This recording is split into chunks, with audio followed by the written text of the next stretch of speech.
Lajivalmentaja Taku Moilanen, normaalikilpailumies, 20 kilometriä juuri alkamassa. Mitkä ovat sinivalkoisen joukkueen viimeiset tuntemukset?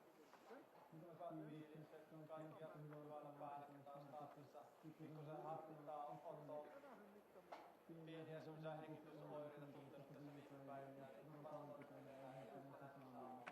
Hyvältä näyttää, kuva on täys. Kiitos kaikille, ketkä on tullut paikalle.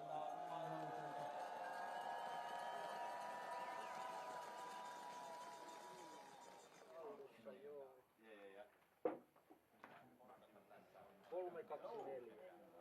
Moi! Joo, onnea. Kiitos. Hyvää huomenta.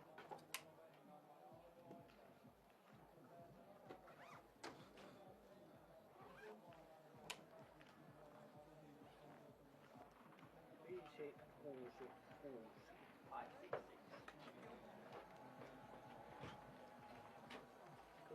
Thank you very much.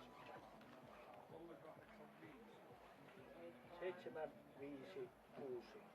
7, 5, 6. Bonne chance. Merci. 3, 7, 7, 5. 3, 1, 2. 3, 1, 2. Thank you. Kiitos. Mitkä?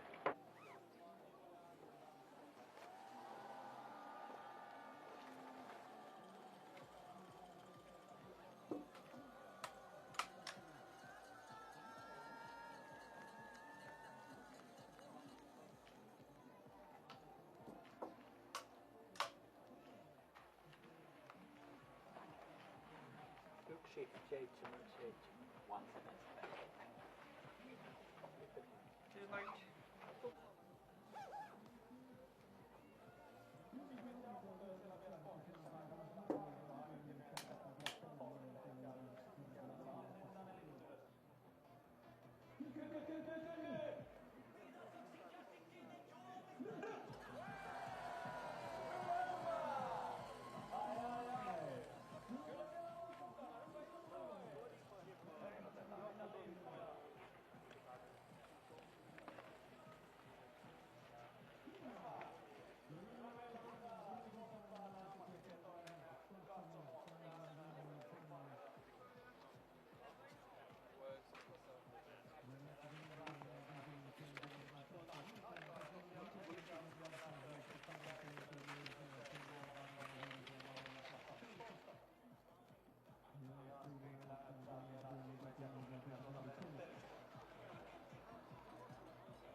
Ja sitten uudestaan liput liehuun.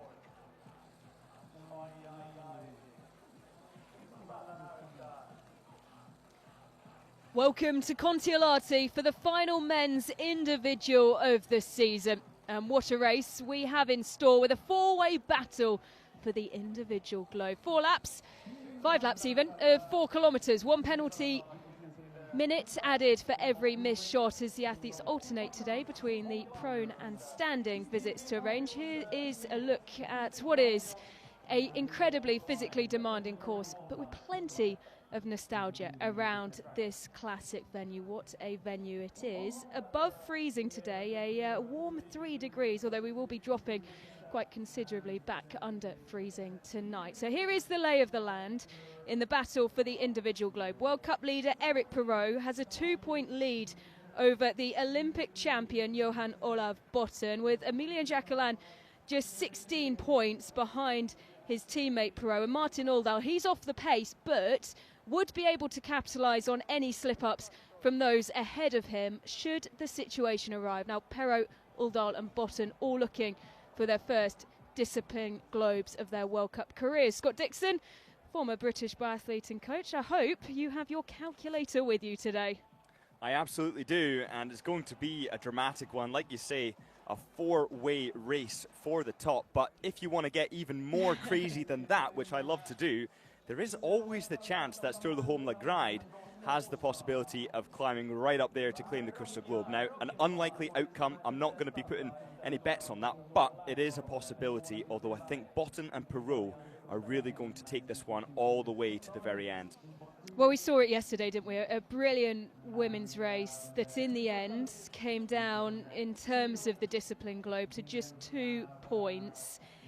We do have the permutations. We won't run you through all of them as things stand, of course, with the possibility that it could go so many ways. But Scott, this is a discipline that, as we saw, particularly on the women's side at the Olympic Games, and over the many years, of course, in the World Cup, it's a discipline that throws up surprises. And with the globe, of course, there only being 2 races before today, it could swing anyway. Absolutely, and this is why this event is so popular, and it's been around for such a long time. It stood the test of time because it really is a psychological race as well as the physical. They have to contend with every single shot being of such high consequence, and that makes it so much harder to focus on the process. And it is always exciting to see what they're capable of doing when the pressure mounts towards the end of the race, and they will be intuitively aware of how they stand against one another, if not just in this race alone, but also across the Crystal Globe fight. 98 on the start list, as you can see there, and the grandstand packed once again, full of Finnish flags. And someone who could play quite a big role today, going bib number 12, Olli Hiidensalo. Scott, we spoke yesterday about how painful 4th place finishes can be, and there's a man who's got used to a couple in the last couple of years. Absolutely, and he's only starting 4 positions ahead of Horn equally after his 4th place in the mass start at the Olympic Winter Games. So both of them are 2 outsider prospects that we like the look of. And I think Hiidensalo, again, in front of his home crowd, that would make it extra special. Well, you've just come off the back of a couple of other races today in the World Youth and Junior Championships. And Finland did have an athlete on the podium in the men's race in Tuomas. Latvalahti in the mass start 60. This is a venue that is carrying the good vibes of the Finnish team at the moment. Absolutely, and Finland, along with 13 other nations, getting onto the medal tally, which is so healthy for the sport of biathlon. There is such a depth of performance ability. We've got Latvia with multiple medals at the top of the table, Slovakia doing fantastic, Norway, France, of course we love it when they do well, but how great it is to see so many youngsters come from loads of different nations to claim medals at the Youth Junior World Championship. Well, it is so exciting, and plenty of prospects competing in those championships who we're used to seeing on the World Cup. And remember, you can find, of course, all the highlights across the IBU World Biathlon YouTube and here on Eurovision Sports as well. A warmer day today. Scott, just how will that impact the conditions out there? Well, the track, as you can see, very shiny, and that means the moisture at the top of the track can get quite condensed. It becomes very icy underfoot, very slippery, challenging, but also as the temperature drops, it can get faster. That said, it can also, when it rises above 0 degrees, it can break up. And when it breaks up, that means it can get slower, almost like pushing through sand. It does not look like the conditions are going that way, more icy. So here we go, a close-fought battle for the discipline globe awaits. The final men's individual competition of the season gets underway here in Kontiolahti, and kicking us off, Nicola Romanin. Just his 9th World Cup start, but what a story he has, Scott. 32 years old, made his Olympic debut last month on home snow, 11 years after his first and only global competition before that, which was the Junior World Championships. It just shows that not everything in the sport is linear. And him and Claude with Campbell Wright, and that sprint finish at the end of the mass start. What a moment. Second in that race between him, of course, Claude and Campbell Wright, going down as one of the more iconic moments away from the podium of the Olympic Games in Antholz last month. The big smile on the face of Maxime Germain, the 24-year-old, racing off the back of his Olympic debut as well, has a personal best of 11th from earlier on at the start of this season in Östersund in the sprint, and a bright future ahead of him as well. Here's Anton Sinapov of Bulgaria. Well, Bulgaria just claiming a gold medal at the Youth Junior World Championship. Zhorgov on that occasion, despite a fall on lap 1, an incredible comeback. And of course, that's a brilliant bronze claimed by Laura Hristova. in this discipline on the women's side at the Winter Olympic Games. And, well, we say it quite a lot, when teams are having that success, it often translates across the board.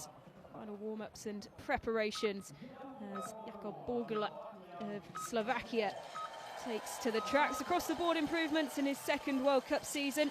Also made an Olympic debut last month and has had a really incredible 12 months, it's fair to say. His first World Championships, first Olympic Games, and World Junior silver medalist this time last year in the sprint, where he finished 9th in the individual competition. Could be one to watch today. Here's the bib, number 10 of Mikuláš Kálík of Czechia, two-time Olympian now. Fabian Mühlauer takes to the tracks.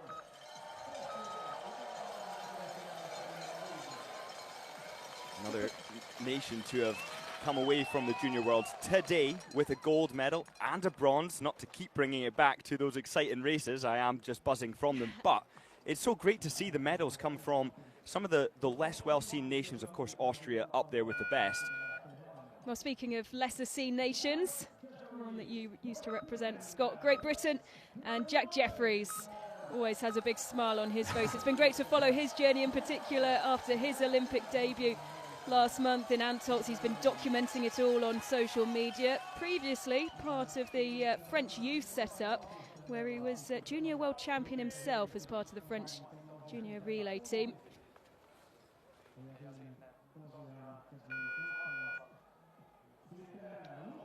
Lucas Flatscher of Germany, 23rd in this discipline at the Winter Games.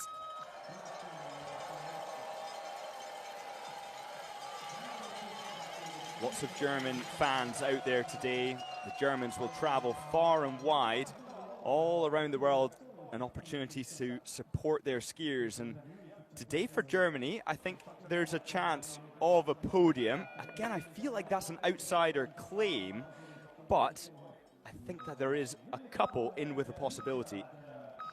Well, could there be a podium for Switzerland? He hasn't hit the highs that we know he can achieve, Niklas Hartwig, in the last 2 seasons, but this is his strongest event. Silver medalist here in the full-length individual in the 22-23 season.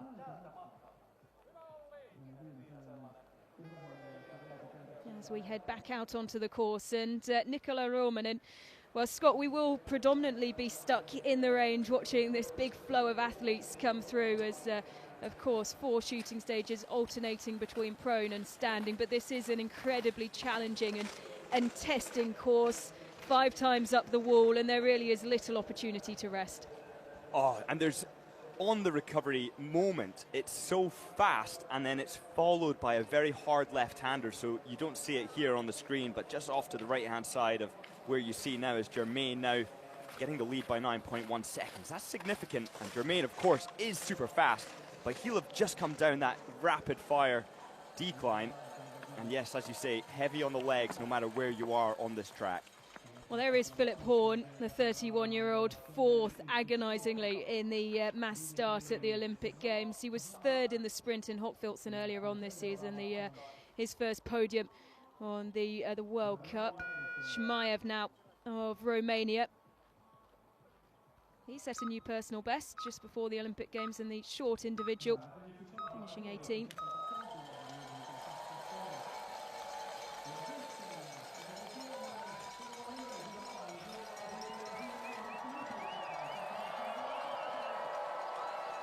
The sun is well and truly set here in Kontiolahti. All the lights provided by the floodlights, and here's a man who's hoping to be a light for his nation on home snow, Olli Hiddensalo. What last 12 months he's had, a big smile on his face, and you know he'll enjoy every moment. 4th in the individual in Antolz at the Winter Games last month. 4th in the individual at the World Championships a year prior, just after the birth of his child, and he's really enjoying life out on the skis. You can tell that, Scott. And you can hear the crowd absolutely roaring there. You can feel the energy, and he certainly will have done. Just get that little bit of a boost, an external stimulus that just gives you a slight bit more energy and attack. Konrad Badac of Poland. This is his best season of his career so far, and this was his strongest event last season at the World Championships, a previous, not to take it back again, Scott, but previous top 10 finisher at the World Junior Championships in this event as well, still only 23 years old. Renars Birkentals will be next to leave the gate on a charge this season. It's fair to say that secured his first top 10 finish in the short individual in Novo Mesto before the Winter Games. Latvia is really one of the nations, and I have no shame taking this back, because Latvia are currently 3 golds at the top of the medal table at the Youth Junior Champs. Well, they are a nation, and Renars Birkentals in particular, that seem to have the wind in their sails when it comes to racing at the moment. Tratcher through the 2.3 kilometre mark, 0.4 of a second behind Maxime Germain, who's still the early pace setter going in bib number 2. Here is Nicholas Hartvig though. There's 9 seconds to get to that upright time check. It's going to be close. And just 1/10 of a second in it between him and Maxime Germain. Certainly one to watch. Nicholas Hartvig comes out with a point to prove, and making his way up this incredibly steep climb the wall. Maxime Germain with a 16.7 second lead now over Nicola Romanin of Italy. Now this is the top of the wall. They take a swooping right hand, and then it becomes flat and somewhat undulating all the way in towards the shooting range, where there is no recovery. It's brutal all the way along that stretch, and they have to maintain pace whilst also having enough rest that when they get into the shooting range, they can shoot in control. Pavel Magaziv, two-time Olympian himself. This also his best event, his 2 top 20 finishes. They came 2 seasons ago, both of them in Oslo and in Östersund. Vitalta Strolia picking up his skis as we see Oscar Lombardo 4th in the short individual in Novo Mesto, and this is his first race since that last stage of the World Cup before the Olympic Games.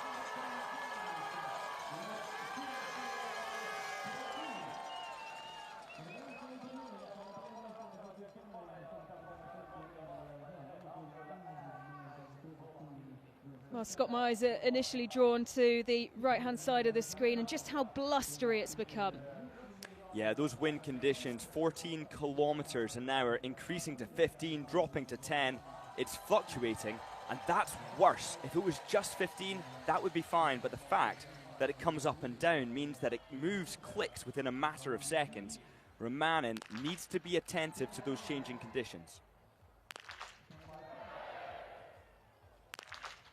Closing the gap on him is Maxime Germain. Of course, all the athletes starting 30 seconds apart. Good so far for Romanin. 5 for 5, just adjusts his sights slightly as he leaves the range. First miss of the day goes the way of Maxime Germain, and a minute added to his time.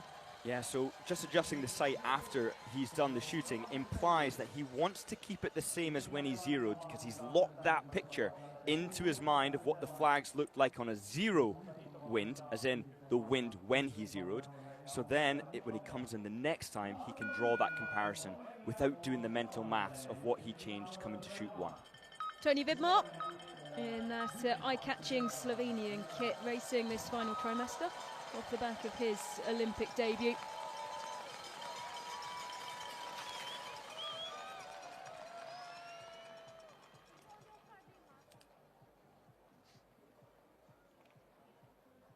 Well, the calm before the storm, incredibly silent as the athletes, those later bigs, just prepare for their start time.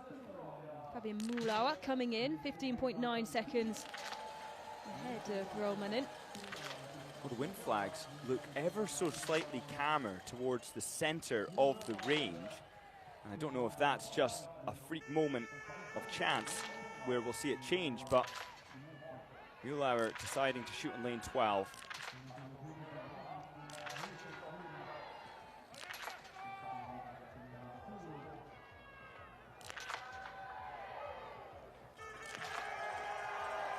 Only 4 kilometres an hour of wind at this moment, and this point in the range.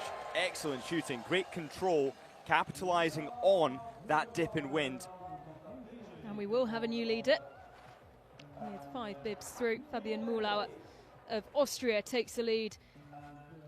An advantage of 15.4 seconds ahead of Romanen, bib number 1.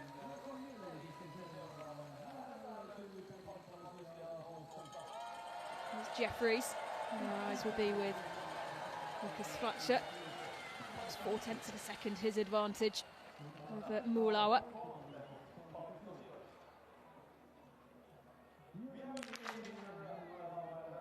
The athletes not only have to contend with the changing wind, but the changing light during the zero.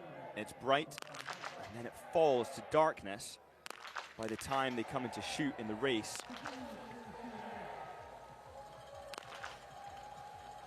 Oh, low right miss, painful. It does equate to a minute added on to his time. It's clean shooting in his first visit for Jeffries of Great Britain. Finds himself 20 seconds down in third. Here's Nicholas Hartvig, trailing by 2.3 seconds coming in after a fast start to this race. It's his first miss of the day. He typically shoots in around 24.5 seconds in total. That a little bit slower, 27.8. With one mistake, a painful mistake early on, but also an opportunity. These athletes will receive feedback on where the fall of the shots were by the coaches around the track, and therefore they can adapt. Well, here is Mikolas Karlik, who's come in 7.2 seconds in the lead. He's really seen a big upturn in his skiing performance this season, and also brought his standing shooting back up to where it would need to be competitive in these races. Starts with a hit.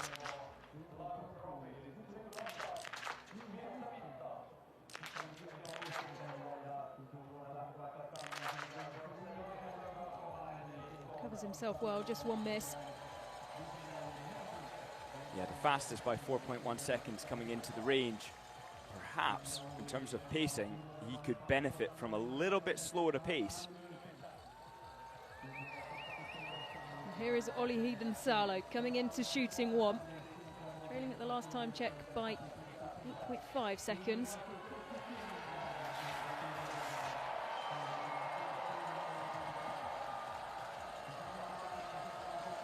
A good opportunity to see how much work the athletes have to do in the final stages before the range.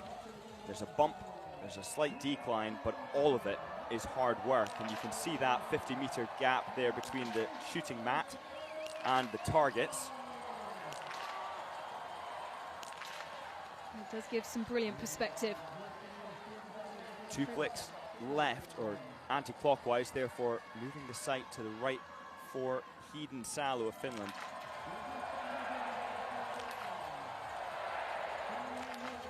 And the adjustments paying off so far. Excellent, central, fantastic adjustments. It's exactly what Erik Tonner Skolstad, coach, likes to see, and of course the fans as well. So Olli Hiidensalo won't take the lead, but he will drop into second, just 3.1 seconds behind the time of Mühlauer. But he did have, of course, that 8-second disadvantage, 9 seconds almost when coming in. So cutting it on the shooting time. Jeffries of Great Britain in 5th place, not having missed a single target, 20 seconds back after shoot 1. Here comes Victor Blunt, 10.9 seconds, his advantage as he comes into shooting 1.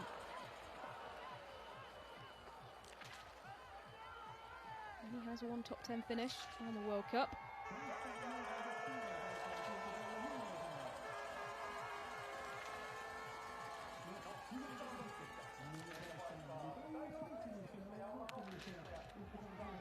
Oh, just on the right-hand side of the target, the wind down at 5 kilometers an hour, but all bunched low right. So now, very much on the edge.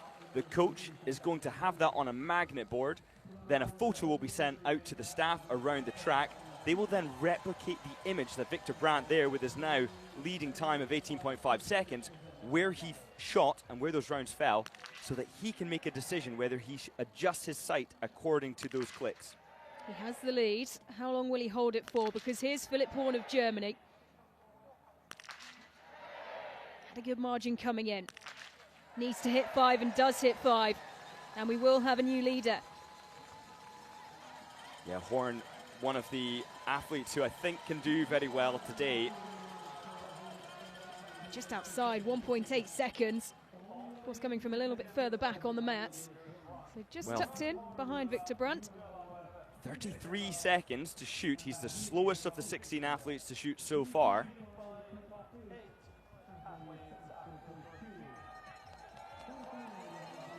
In comes Oscar Lombardo.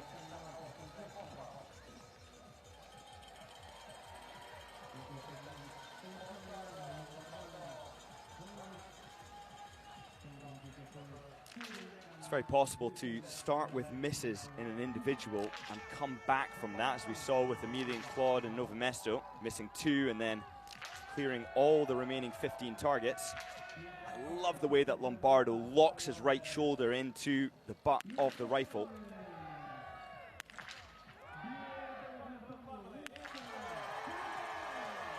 Low position. The roar as Quentin Fiormaillet starts, and it's 5 out of 5, a perfect start for Oscar Lombardo, and that's exactly what the French coaches will be wanting to see after challenging performances in the range for the women yesterday.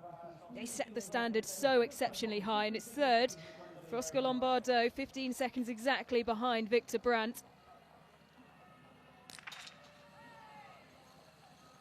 Mikhail Kruchmar now of Czechia coming in just inside 5 seconds behind the time of Brandt.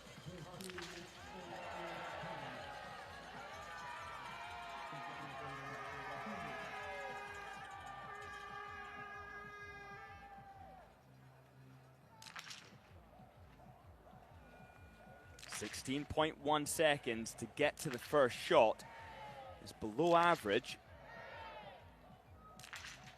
And then to miss, an extra minute immediately added on. 29.4. It's a good stable shoot time. Something that Martin Oldal will be looking to avoid if he's to keep his hopes alive in the battle for the discipline globe. He's off the pace, but still very much in the battle. Here's bib number 1, Nicola Romanen of Italy in the range. Going well so far. Perfect from his first visit. Can he make it 10 out of 10? He does. The Italians away. What a start. Lovely consistency and 22.6 seconds to do it. Well, if that was at the Olympic Games, that kind of shooting speed would see him up in the top 15 fastest shooters in stand. And so the lead with Nicola Romanen as we go back to shooting 1, and Vitalta Strolia of Lithuania. A reminder, of course, the Italian team without Tommaso Giacomel, and we wish our best to Tommaso as he begins his recovery from minor heart surgery. Here's Emilian Jacquelin. Well, the great entertainer, isn't he, Scott? And continue to do that on the at the Olympic Games on the biggest stage of them all. Emilian Claude now in for shooting 1. Fabien Claude, his brother, with the fastest time to the 2.3 kilometer mark by 5.5 seconds. 2 misses for Claude now. 3 now. He's not going to be able to come back from that like he did in Nova Mesto. Where did those shots fall? You can see inquisitive looks as well as the disappointment on the face of the 2 French coaches who will be retiring at the end of the season, stepping away from the sport as Jesper Nylén comes in 5.8 seconds down. A good start though. And the leader will flash past. Takes an extra 2 breaths before the 4th shot, just regaining his composure, and a very good investment of time. All 5 targets go down now for Jesper Nylén. Well, you put it so perfectly. It is an investment of time. Those 2 breaths, those extra seconds, as long as you make them count and get all the targets down, they are incredibly valuable, because it means avoiding exactly what Fabien Moulau has just done in adding an extra minute to your time. Well, it takes 2 seconds or 2 to 3 seconds between shots, And to think that you could add a whole minute onto your time just by virtue of not taking an extra half a second. You can see the impact that has had on Fabian Mulauer's race as he comes out of shooting 2 into shooting 1. David Sobor, 13.2 seconds down. Bib number 26. His only World Cup podium was here in an individual back in the 22-23 season when he finished 3rd. He'll be pressed to do that today with 1 miss from his first visit. Here's Jack Jeffries, perfect through his first shoot. 30 seconds down on the time of Romanen. Nicholas Hartberg pulling up alongside him. Good start for the Brit. Lovely rhythm now between shots for Jeffries. 2.5, 2.9, 2.7, 2.9 once again, 10 out of 10. Jack Jeffries with a fantastic start to his race. Excellent shooting. An excellent rifle art, I should say, as well. Always great to see how the athletes express their own personalities on their rifles, and this will serve Jeffries well. Off the back of his Olympic debut, he's across the line in 3rd, coming out of shooting 2, 35.4 seconds down on the time of fast skiing and quick shooting Romanen. And he looks so calm as well. And focus stays on shooting 2, and Mikulas Karlik, 1 miss from his first visit, the Czech athlete. 27 though, 0.1 seconds down, so he's closed the gap out on the skis, but will have to do that work once again. Starts with a miss, quick to the 3rd though. 2 misses, and that's his race. Well and truly done in terms of competing for a top 10 finish. Well, Lucas Hofer is going incredibly fast out on the tracks, just second to the 2.3 behind Fabien Claude and in ahead of Jacquelin. And Hofer, one of those in a slightly dubious contention for the Crystal Globe in the individual. Yep, secured a bronze medal and important points in this discipline, or the short individual in Novo Mesto before the Olympic Games. Here's Tero Seppälä, one of the home favourites. Excellent start, quick shooting, accurate as well, 4 for 4. Can he make it 5? And he does. Great start, shooting 1, done and dusted. And the coach and the fans are very happy with that. Oh, lovely shooting. He's just come off the back of the Stockholm Ski Challenge, and that's where he just really put on display his unbelievable shooting ability. But 3rd place, 13 seconds down. He's got some work to do to come back on the skis. Fabien Claude coming in for his first visit to the range. 12 seconds, his lead. Can he match Victor Brandt in the range? It's a good start so far. Hedon Salo in for his 2nd shoot. 5 out of lovely. 5. Clinical shooting from Claude. Same can't be said for Hedon Salo. Starts with a miss. A good 4 down after that, but Fabien Claude takes the lead. 7.6 seconds. His advantage over Victor Brandt, as things starting to hot up in the early stages of this final 20k individual race of the World Cup season. The final trimester starting here in Kontiolahti. Hedon Salo into 5th owing to that miss. He's 56.2 seconds down, but will be roared all the way around the course by the home fans. Well, we mentioned him just a few seconds ago, was tearing it up out on the course. Comes in though 1.5 seconds down, Lucas Hofer, but in a favourable position before the first shoot. He's giving off good vibes today, Lucas Hofer. Perhaps not with the Olympics he'd hoped for, but it could be a good redemption World Cup for the Italian. Miss for Victor Brandt, how costly will that be? Lucas Hofer is away, perfect shooting, breaks the position ever so quickly. Oh, the way he throws his rifle on will never get old. Absolutely fantastic. Smooth drills from the gods, and that's him in 2nd place, 3.4 seconds down. And we're back to shooting 2 now. Philip Horn is flying. 44.1 seconds his advantage. Excellent. And that may just grow here. 5 out of 5, quick shooting as well for the German.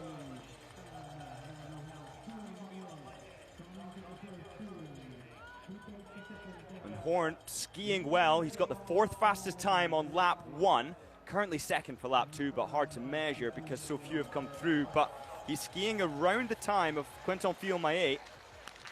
And here is Kontiolahti himself, now the most decorated French athlete in Olympic history. Comes in with a 4.7-second disadvantage over his teammate, or under his teammate, Fabien Claude. There's a miss as well. You can see the wind picking up to 11 kilometres an hour now.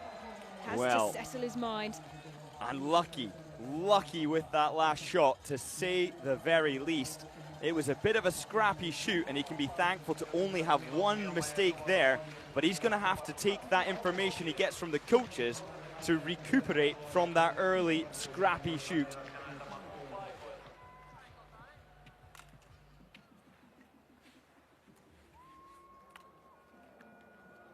Martin Uldal coming up for shooting one. What can he do here?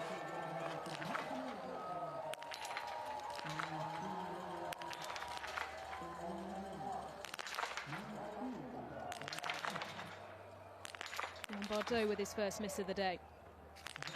The fact that Uldal is in with a chance of the Crystal Globe will not be playing in his mind whatsoever. Very low chance at that. Just focusing on the breathing, the trigger pressure. 5 out of 5. Calm, considered shooting. By no means the pace that we so regularly associate with Uldal when it comes to standing shooting, but considered. And he's into fifth, 13.5 seconds down. Here is Emilien Jacquelin now.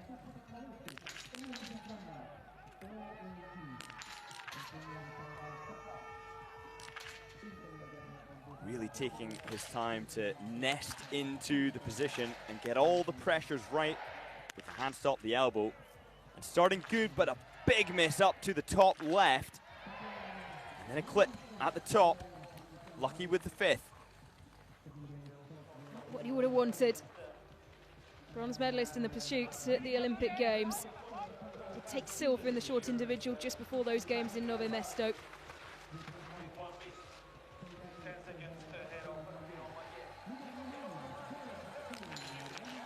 Romanen digging his left elbow right in underneath the rifle before adjusting 2 anti-clockwise. That's to the right. As Botten gets underway. His Crystal Globe battle now in motion. And of course we will keep you across that as well as we can with so many in contention, but the reality likely to be a two-way, maybe if it swings as much as four-way battle for the individual globe. Now I love the discipline there from Romanen to stop midway through the shoot, to make further adjustments to the sights. It really does take a lot of wherewithal to manage that. Well, the man who's the fastest on the World Cup this season has come in 9.4 seconds down, has to readjust as well, missing the second.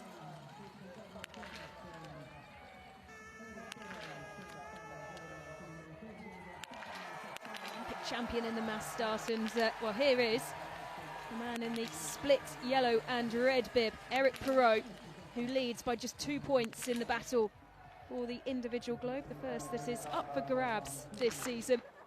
Navrat now, bib 44, dropping down as he comes in for his first shoot. Jesper Nylén is in the breakout picture so far, Nylén today.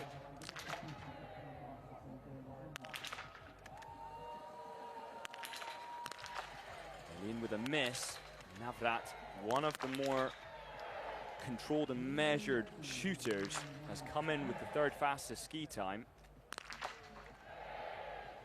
And those big breaths between each shot has seen him get all 5 down in a nice controlled 33.1 seconds. It's slow, but it's precise.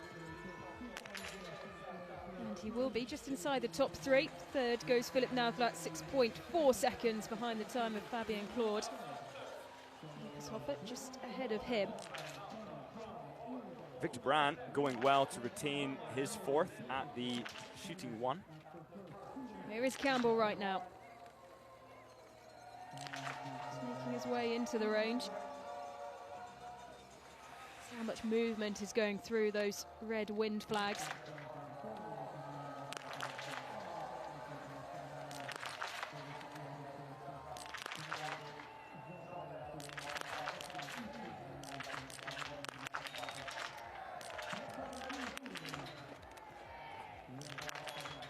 almost 20 seconds coming in, Campbell Wright. Definitely down on form in terms of the ski speed, but Germain in 19th, also down on form. So a bad start for Campbell Wright. Perhaps his prospects of being in the top 15 at the end of today's race are somewhat shot. Yep, goes from bad to worse. 3 misses on his first visit to the range. Well, here comes Martin Ponsaloma. What a story this was, Scott, at the Olympic Games. Olympic champion in the pursuit, just his 3rd career win at World Championships, World Cup or in Olympic Games, and his 2nd Olympic medal. He knows when to turn it on.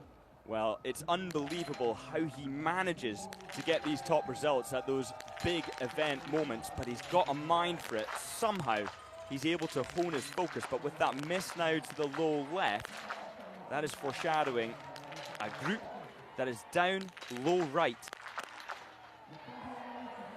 He'll definitely be adjusting the sight up and left next time he comes in.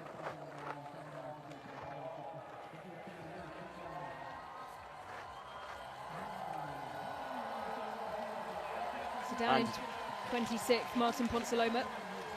Well, I have to update you that the leader at the end of chute number 3 goes to Jeffries so far of Great Britain. That is phenomenal.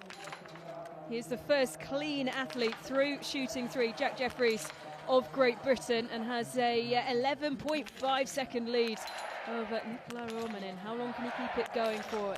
Excellent display so far from the Brit. Here's Sturla Holmlegard. What an Olympic Games he had. Taylor Seppala has a miss next to his name. Where will Legard, the reigning total score champion, start his race? 3 seconds down. Good start though in the range. Well, his form is in the right place for another. There, 5 out of 5. Absolutely awesome shooting from Sturla Holmlegard. He has just found his form, having not had a podium into the games. He's now in 2nd, but it's all come together. 0.8 of a second behind Fabien Claude. Medals in every Olympic Games race he entered this year. 3rd in the individual, 3rd in the sprint, 2nd in the pursuit, 2nd in the mass start. Here's Ollie Heiden-Salo looking to push Jeffries off the top of the table in shooting 3. He has a miss himself, but comes in 3.4 seconds in the lead.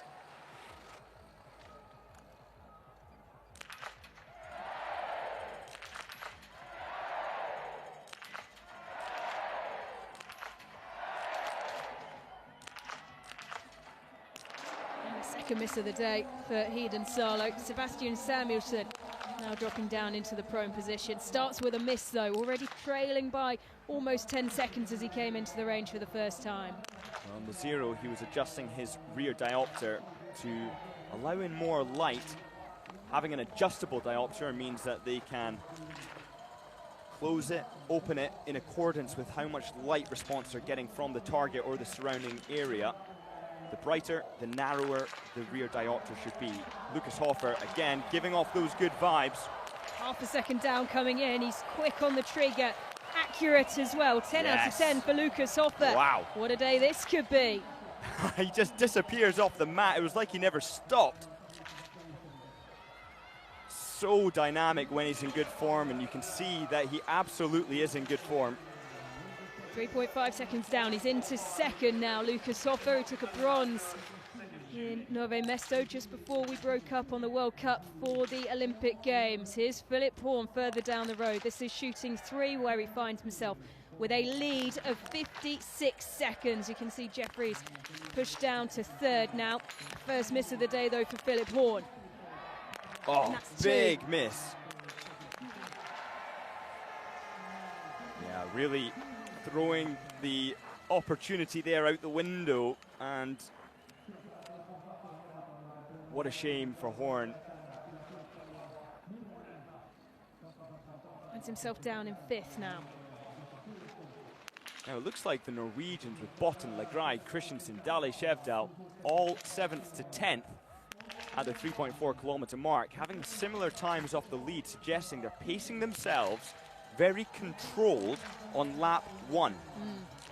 Well, we saw this, didn't we? I think it was Nove Mesto, maybe even the World Cup stage before. This false sense of security that the Norwegians were lulling everyone else into, and maybe that's the case again today. Christiansen, excellent through his first 4 and now 5, trailing by 5.8 seconds coming in, so it won't be the lead, but he's perfect through the first shoot.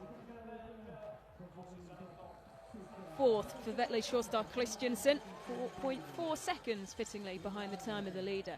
Here's Martin Årdal, just 0.3 behind the time of Horn when he came in, but has to just resettle himself.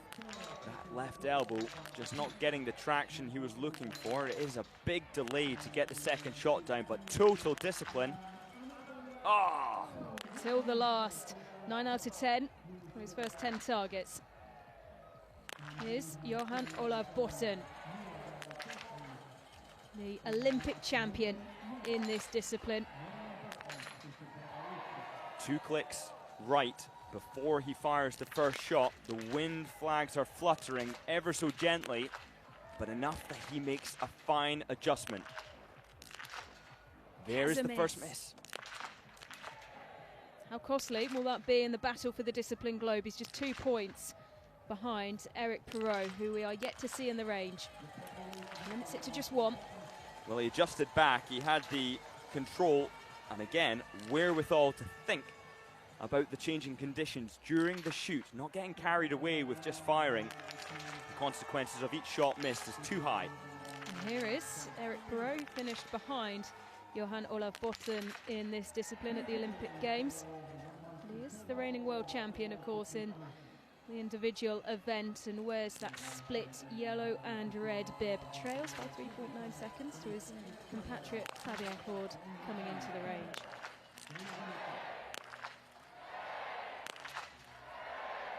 Wow. Oh, rapid, accurate. That is something special. A slightly reserved nod at the head from Jean-Paul Giacchino, but it does send Eric Perrault top, 2.3 seconds, and that cadence, exceptional. And he's made it count and goes into the lead after shooting 1. One hand, maybe, on the discipline globe. Johannes Dale Shevdal now shooting 2, this is for him. Has a miss from the first, and now 1 from the second visit to the range. Well, Johannes Dale Shevdal not showing the same form that we saw from his first 20 out of 20 in the mass start. An unbelievable mental challenge, a mental hurdle that he managed to overcome. He goes 26, 2 minutes, 6 seconds down. Plenty of work to do. Filip Navrat has the lead coming into shooting 2. 8 kilometers, now 9 of wind. It's climbing, suggesting blustery conditions. Up to 11, so he did well to get 4 out of 5, but he's going to lose that top spot position he had coming into the range.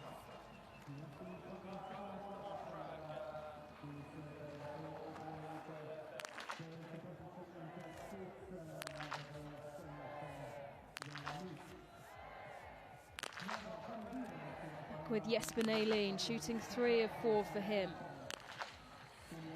Down 34, almost 35 seconds. 1 miss so far, and it will remain 14 out of 15.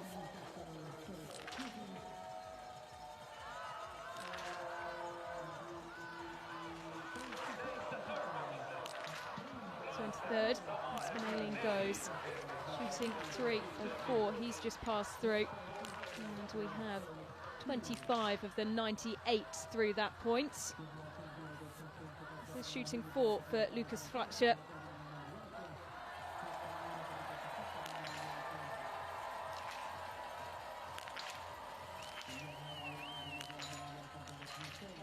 Such a compact standing position. You can see the lower abdomen rise and fall with each breath between the shots, but 17 out of 20 isn't good enough for him today. Total time in 19.7 seconds, rapid fire.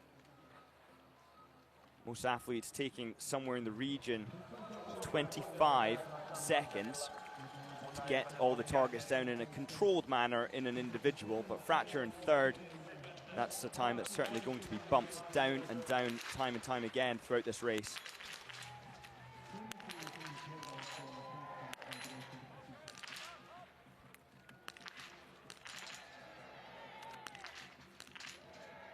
Andreas Seguyevs. Shooting one for him. Again, making lots of adjustments continuously until he got down, to finally content that he's made the right adjustments. 5.9 seconds he trailed coming in. Does have a bronze medal on the World Cup in this discipline. That was only last year in Ruhpolding. Starts with a perfect 5 out of 5 as well. Yeah, lovely shooting there from Rasguyevs, and bold adjustments at the start, losing him a couple seconds, which does accumulate over the course of a race. But just look at how strong he is on the skis as Legride comes in top right screen. Yeah, he loves this course, Rasguyevs. Feeling the love from the Kontiolahti snow, and indeed range so far is Sturlaholm Legride. 10 out of 10, and has the lead as well. So Philip Horn will be bumped down, so will Lucas Hoffer. Well, if somebody had told him after his bronze in the individual that'd be his worst result of the Olympic Games, you would have been blown out of the water. 4 podiums thereafter. Insanely impressive. And the roar is for Telo Seppala, who breaks the position after a perfect visit of 5 out of 5. Into the lead goes Sturlaholm Legride. How long will that stand for? We keep our eyes on Telo Seppala of Finland. One of his successes, you mentioned Scott a little bit earlier, has all come in the single mixed relay event where him and Suvi Minkkinen have become quite a formidable pair on the circuit. Well, Legride is skiing very quickly. He was 3 seconds back on lap 1, 6.5 down on lap 2 behind Jacques Lat, who was just ahead of him on the first lap. The two having a bit of a tango, both here and at the Olympic Games, only 0.2 seconds to tango. And that is what a medal costs you in a sprint.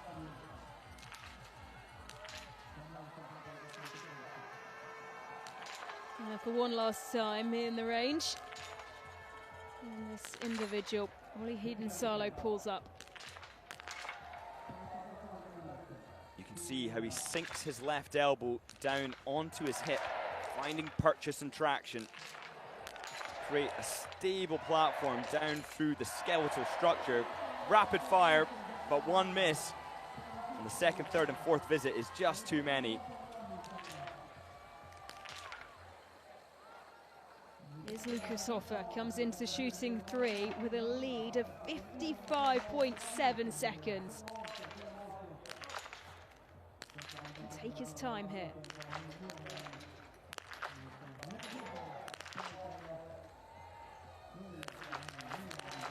Lovely, relaxed shooting. 4.3 seconds is a long time, but it's deliberate. He's in control. Wow. That is just so good from Lucas Hoffer. Considered deliberate shooting. Wow. 15 out of 15 and a lead, a monster of a lead. 51.2 seconds. He is just looking so sharp today. Everything about his body language is on point. And Quentin Fillon-Maillet, if he wants to contend with the Italian, going to need every single target to fall. There is no doubt about that. And there's a miss, top left again. The fourth to go right down the center of the target, and another miss to the left. He's perplexed. He'll be frustrated, but he'll also be dropping 2 minutes in the space of just 4 seconds. And 3 minutes overall added to his time. It's just so hard to come back from. Vetle Sjostad Christiansen, he's perfect so far, keeps up his good work. 10 out of 10 now, despite the almost 10-second disadvantage coming into this point.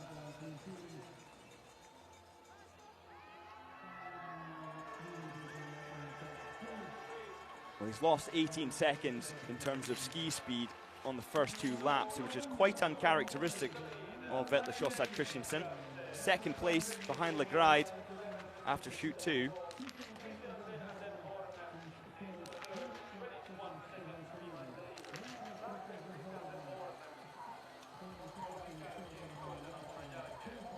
Christensen is always in control, or so it seems.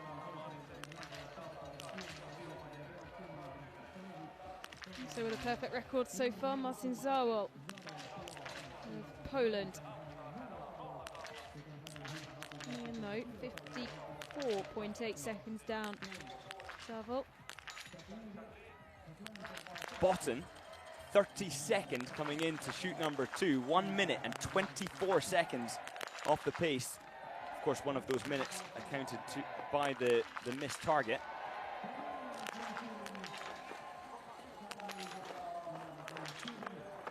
Two misses now for Zawol. It has been an unpredictable range at times today. Can Eric Perrault ride the wave here in Kontiolahti? 6.1 seconds he has as a lead coming in. Just as Botton's missed one, Perrault hits all 5. That's 10 for 10. Excellent from Eric Perrault. Can he keep it going? That disciplined globe. The first of what he will hope is a very long, illustrious career is beginning to fall into his palms. The lead is with Eric Perrault as we go to the finish line, and Maxime Germain will be the first across it with a time of 49 minutes, 13 seconds, 0.5, not too far behind him. Nicola Romanin, bib number 1, finishing second at this point. And moves Helen quickly over to congratulate Maxime Germain. Some excellent camaraderie between the Italians and the Americans over the course of the last couple of seasons. Romanin 40 seconds down on the time of Maxime Germain. Here is Filip Nauthlat into shooting 3. Just one miss he has so far, but has managed to cut the gap back down to just a disadvantage of 21.9 seconds. So he'll see the time of the leaders flash past as he drops down into the prone position and begins his third shoot. He's skiing faster than Dali Shevdal by 17 seconds. 13 seconds faster than Fabian Claude on that last lap. Navrat has found some incredible form.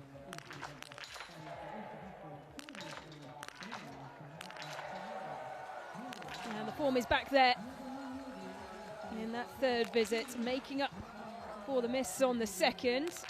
And he will drop into second. Filip Nauthlat, 21.8 seconds behind the time of Lucas Hoffer. He has been our long-time leader at shooting 3 now. Just a lap further down the road, Jesper Nælin. One miss next to his name. Can he keep it to 19 out of 20 today? 21.7 seconds his advantage over Dmitry Shemaev of Romania. Been shooting on the day for Shemaev. We haven't seen much of that across the board. Oh, the last shot. It's so painful watching these biathletes fall just at the final hurdle. And Jesper Nælin, with 18 out of 20, did exactly that. It's 17 out of 20 for Lucas Thrasher across the line in second, 32.6 seconds down, and of course that it's a time that won't stand for the podium places. Fabian Mulauer, bib number 5, over the line, not too far behind him in terms of time on the track, but with those 2 additional penalties, he finds himself 2 minutes 41 seconds Mulauer behind the time of Maxime Germain. Some split rivalries there. Split allegiances with the Finnish flag and the French flag, as well as the Czech flag on show. Got plenty who are supporting a number of nations, as we're so used to seeing here on the Biathlon World Cup. Biathlon really draws fans for specific individual characters, as well as for the nations. Martin Ponsaloma, 2 misses, 1 in each of his last 2 visits to the range. This is shooting 3 for him, finds himself 1 minute and 35 seconds down.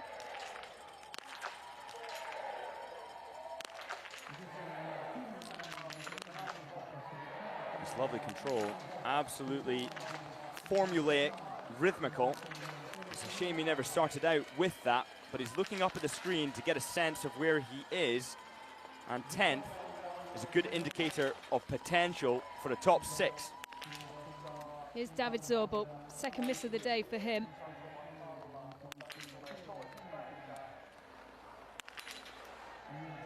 Gets away with it, 18 out of 20. Sturla Holmlegreid, our leader, coming into shooting 3. 39.7 seconds his advantage over Lucas Hoffer. Perfect so far. In an excellent vein of form and looking for his first win on the World Cup this season. And it is beginning to fall into his reach. Sturla Holmlegreid, 15 out of 15. Wow. A 41-second advantage over Lucas Hoffer. Well, that individual at the Olympic Games changed this man, and his form has just not stopped climbing. Fabien Claude there getting the last remaining targets, copying what Emilien Claude did in Nove Mesto with the 2-0-0-0 pattern, but he skis so unbelievably fast that Fabien Claude could have a great one today. 40.5 second lead for Claude as he leaves the range.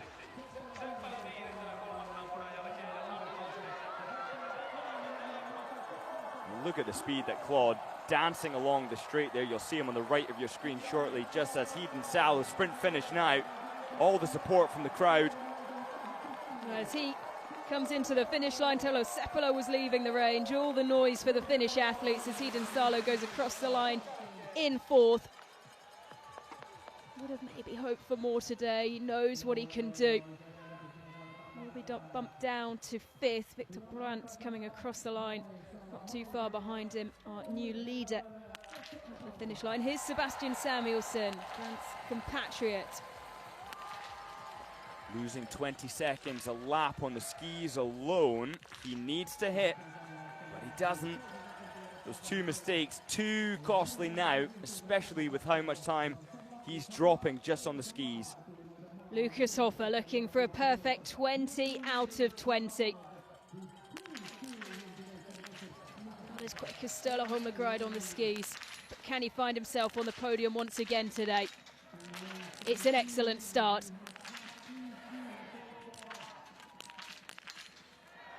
Come on, Hoffer. So close. He's almost there, and he does it. 20 out of 20 for Lucas Hoffer. What Yes. a day this is for the Italian. 4 perfect shooting stages, and he's blasting out of the range. Well, look at that. A lead of over a minute. 1:16 seconds over Fabien Claude. And looking sharp, he will give everything on this last lap. I would not be surprised if he has a top 3 fastest shoots. And even in slow motion, that rifle just falls onto his back. His bronze medal in Nove Mesto before the Olympic Games was his first in individual competition. This would be his first podium in a full-length individual in what has been such a long and illustrious career for Lucas Hoffer. Here's Vetle Shawstar Christiansen looking to disrupt things at the top. He trails on the skis coming in. Edge shot, low right. Well, it went down nevertheless. That's fantastic from Vetle Shawstar Christiansen. Clean 30 seconds. And he finds himself just 11.9 seconds off the pace of Sturla Holmlegreid. You can see he's pushed Lucas Hoffer at shooting 3 down into 3rd. And what have we said about the Norwegians just turning the screw, twisting up the gears as the race goes on in recent weeks? They haven't been a nation to show their cards.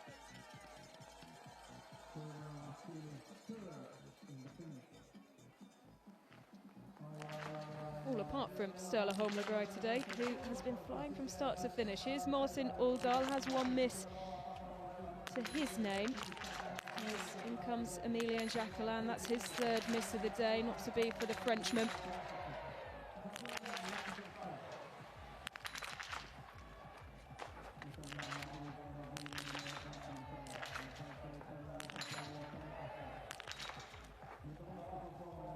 Fascinating watching Oldal shoot this slow. 19 out of 20. Really is exceptional though. 29 seconds to do it. Well, all the hype around Martin Oldal in the last year has been that sharp, quick shooting. Certainly more considered today. Dmitro Pedruchny, 19 out of 20 for him today, as we see Eric Perrault, the split yellow and red bib, come into the range. Pedruchny going second, 9.3 seconds behind Shemaev, who had perfect shooting, and it's perfect shooting so far for Eric Perrault. And he does it just as Botten exits the range after shoot number 3 with another miss, so he's on 2 in total. And a new leader at shooting 3, Eric Perrault. The discipline globe is edging closer and closer, just one more shooting stage between him and his first crystal globe of his senior career.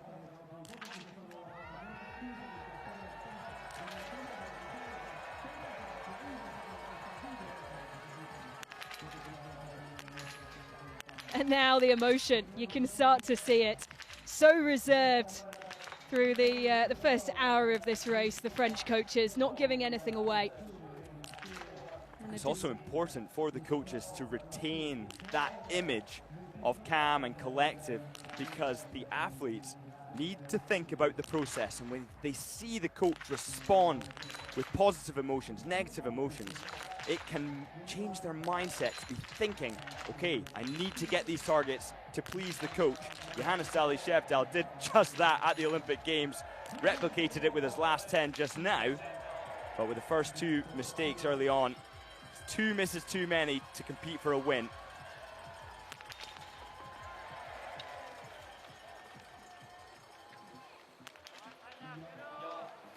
So across comes Johannes Daly-Shevdal in 5th. Finishing straight, Jesper Nailin goes 3rd, 10.3 seconds behind Dmitry Shemaev. Pedruchny holding 2nd, Nailin just ahead of Victor Brandt.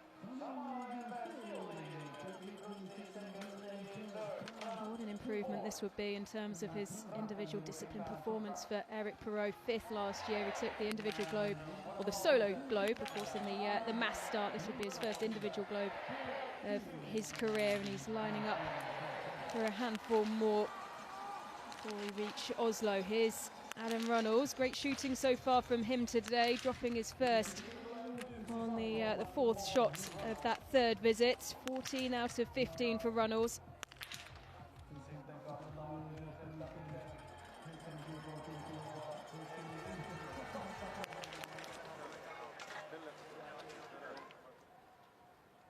Out on the tracks, 14.3 kilometres. Vetle Sjåstad Christiansen finds himself 9.9 seconds behind Sturla Holmlegreid. Every single lap, Christiansen is getting incrementally faster. He was the 9th fastest on the 1st, the 7th on the 2nd, the 5th on the 3rd. The trajectory is up. So here are the intermediate results. Dmitry Shemaev with perfect shooting on the day, 20 out of 20. His time of 48 minutes and 31 seconds stands as the time to beat.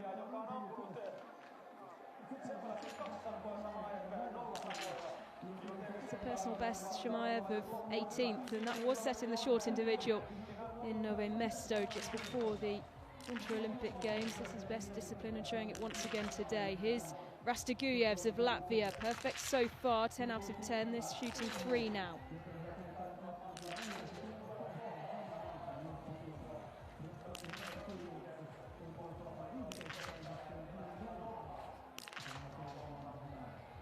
It's looking unbelievably good for Andrei Rastagujevs.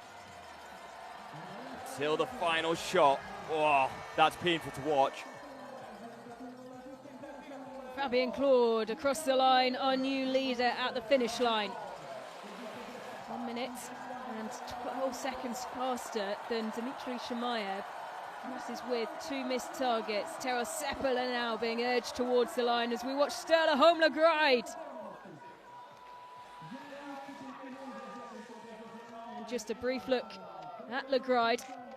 A perfect day, though, in the office for Lagride. Here we go, and we will see the Norwegian. 20 out of 20 for Sturla Holm-Lagride. What a fine vein of form he's in, and charging towards his first victory on the World Cup this season. Well, you cannot fault him today. Impressive on the skis from start to finish, not holding back and still knocking down all 20 in the range. Looking for a 5th victory in this discipline as Lucas Hoffer goes through 19.4 kilometres in the lead. Just how long will he be able to hang on for? Well, he's been looking very sparky from the beginning. Everything about his body language suggested good form. He managed to get the rounds down with absolute precision and delicacy behind the rifle. So to see him now charging and doing everything he possibly can, 6th place in the overall Crystal Globe battle. But against Eric Perrault, that is going to be one fight too hard, I think, unless we see a disaster from Eric Perrault in the range. Well, what a career Lucas Hoffer has had. And carrying all the positive energy from an Olympic Games on home soil. He would have wanted more in terms of his individual performances, longing for that medal. But it will very likely come on the World Cup today. Brilliant. It's going to be so close. He may What find a himself brilliant result. just off the podium. We'll have to look back to see where Eric Perrault is further down the line, of course, pushing him down to 4th. Maybe today could be the day it will be close, and it will be dependent on Vetle Sjåstad Christiansen as well. But he's done all he can. Lucas Hoffer, the new leader at the finish line, 20 out of 20. Will it be out of his hands? Such control in the range, 27.7 seconds and 27 seconds for both stand shoots, 33.6 and 32 for both prone. It was just deliberate and clinical, very precise, no intention of rushing it. And that is what the highest level of biathlon is all about. Conducting the process you know to be effective, and that's exactly what Lucas Hoffer did today. Well, here is Eric Perrault. Vetle Sjåstad Christiansen has come into shooting 4, so we will see him shortly in the range. This is Eric Perrault flying up the wall at 15.4 kilometres. The leader out on the tracks, Vetle Sjåstad Christiansen, trying to disrupt the medal picture here. He's quick to start, flying through the shots and knocking them all down perfectly. Textbook from Vetle Sjåstad Christiansen, and will that be Lucas Hoffer off the podium? 20.9 seconds. Look at that grin. He knows exactly what he just did, and he knows he's going to be knocking a lot of heavy hitters down the order. Into second he goes. Martin Uldal comes across the line. He's second at the finish line, and he won't find himself in the top 3. Here's Emilien Jacquelin, far from the day that he would have wanted in the range. 3 misses and only 1 clean visit. He's in 4th, 2 minutes 15 seconds behind the time of Lucas Hoffer, who may still find himself off the podium. Shake of the head from Emilien Jacquelin. He said this week that well, after 9 seasons on the international circuit, he is giving his future deep consideration, and if he does continue, it won't be half-heartedly. Here is the leader, Sturla Holm-Lagride, off the back of an excellent Olympic Games, where he rose to every challenge. And if Eric Perrault now has a disaster, an unlikely scenario, it could very well fall to Sturla Holm-Lagride for the overall globe. But he's perfect so far. Wow. Exceptional. Eric Perrault, you can take a bow. Perfect in the range, superb on the skis, and it won't be Sturla Holm-Lagride's day. He'll find himself on the podium for the first time this season, Sturla Holmlegard on the World Cup. But it'll be Eric Perrault who will take the gold medal.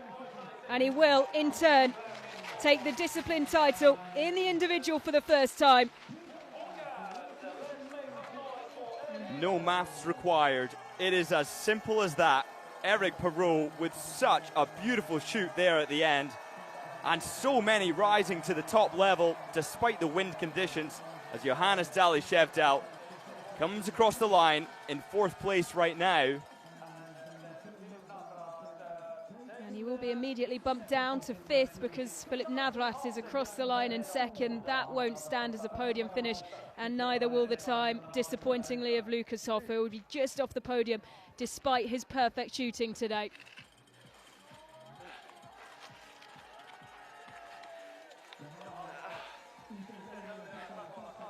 Well, you can hear the discomfort there.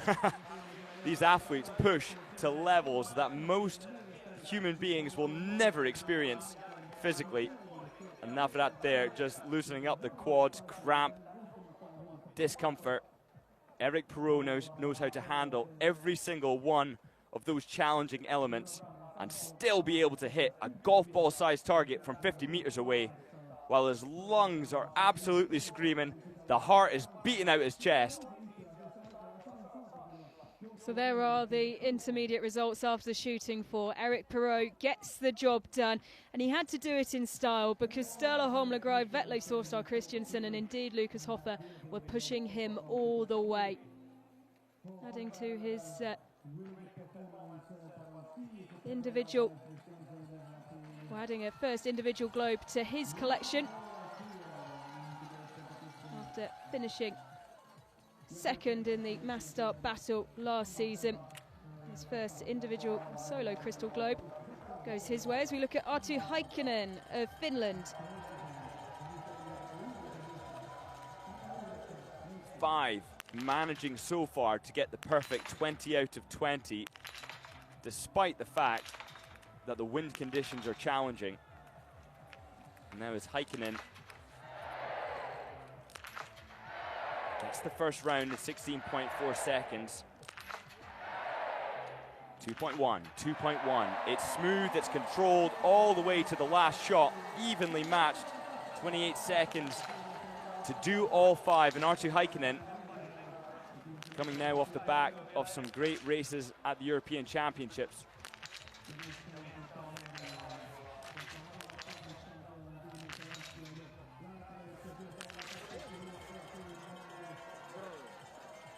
And now giving it absolutely everything he's got. He's just climbed up the wall. He's on the home attack. Too early to say home straight. That gentle rise, deceptively painful, as they have to continue to push. Exhausted from the hill, exhausted from the previous 19.5 kilometers, and the psychological pain of focusing to get the shots as he rounds the final corner into the home straight. Sturla Holmlegard, perfect today. 20 out of 20, exceptional shooting. Really riding away from the Olympic Games and back onto the World Cup, where he hasn't had that fizz that we're so used to seeing. But now he has the podium. He had to be perfect today. Still, Eric Perrault matched him stride for stride. Still waiting on the arrival of Eric Perrault. And here is the young Frenchman. His first discipline globe waiting for him. And a lead of 15.2 seconds over Sturla Holmlegard. Yeah, he's opened it up since the shooting. It was at 10.9. It's climbed 5 seconds. Tuomas Harjula, just one miss today for the Finn. Looking to find himself in the top 10, still has a little bit of stretch to go. As Scott said, it's quite deceptive. They have to round a couple of corners before they make it into the home straight, and he will now hear the roar and the noise and see the finish flags. Where will this see Tuomas Harjula form? will be inside the top 10. It will be 7th. Pushing down Emilian Jacqueline, an excellent day in the office for the Finn. And that can happen, of course, Scott, that extra level of inspiration that if you harness it well, you can really take on a home course. And he's coming off the back of a really wonderful performance in the individual. That 15th place, as he said, is not an easy thing to attain. So now, finding his form at the right time in front of his home crowd. And his time will pass for Sebastian Samuelsson, who is pushing to stay in the top 10, and I think today may fall outside it. Sebastian Samuelsson just ahead of Emilian Jacqueline, of course, still waiting on the arrival of Christiansen and indeed Eric Perrault. Jakov Fak has not yet missed a target today. He's just coming in to shoot number 4 with a perfect 15 out of 15. Here is Christiansen through 19.4, sandwiching himself between Sturla Holmlegreid and Lucas Hoffer. Well, we really have seen some exceptional displays of shooting today, and more coming from Vetle Sjåstad Christiansen. And Fak, another one to add to the perfect shooting, goes into 5th place. He's just hit all 5 targets at the very end. He's gone 20 for 20. Jakov Fak on race 441 has just shot clean, and another top 10, maybe a flower ceremony for the Slovenian.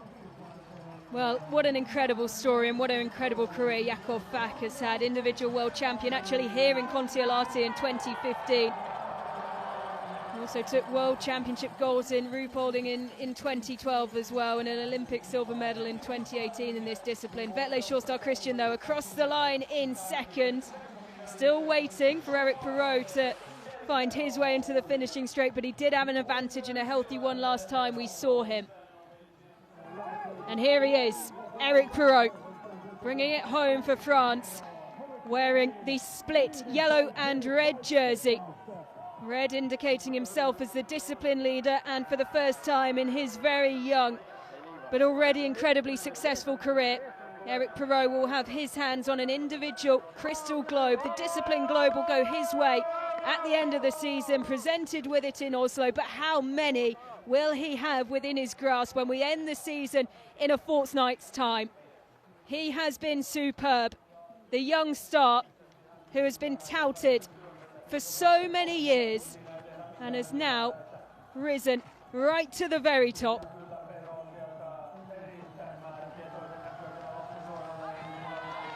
Just how many more victory laps will we see for Eric Perrault? He is the man to watch, and on the World Cup this season, he's the man to beat. He will glide across the line, arms spread, victorious. Gold medalist here in Kontiolahti in the individual.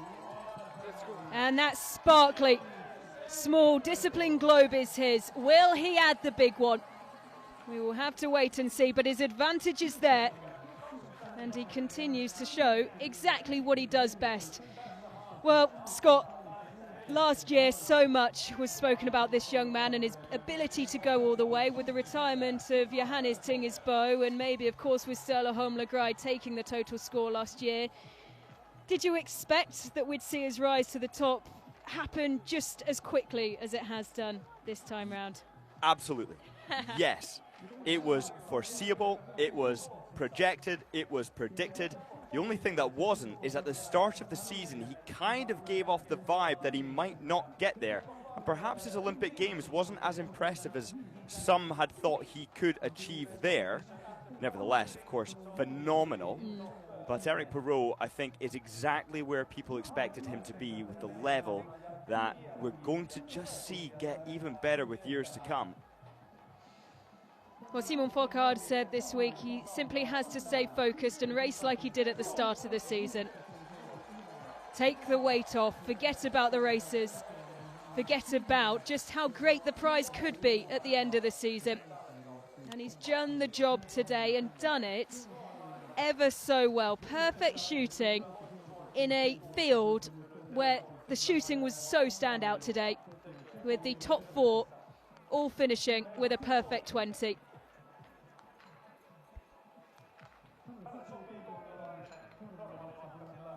And that could become top 5, depending on Jakov Fak's last lap. Of course, he's 1:52 seconds back after the 4th shoot, in ahead of Uldal by 20 seconds, 19 seconds.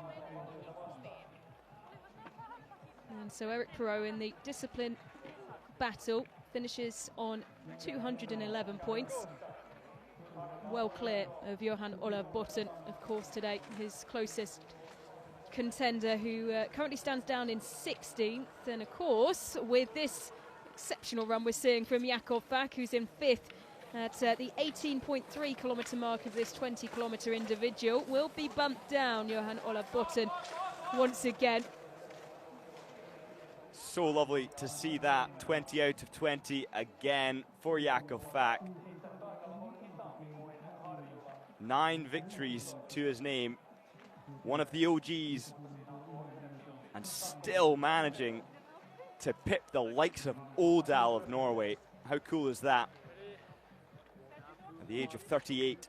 Yeah, you mentioned it earlier, of course, 38, but that 440th World Cup starts, a career that has spanned the decades. He made his debut back in 2006 on the World Cup, and continues, as we saw last year when he threw down that exceptional performance on home soil in Pokluka to take the short individual. Once again, he can do it and really produce these exceptional performances. That's 2 minutes, 2 misses on the last, and 2 minutes added for Konstantin Vasiliev of Bulgaria.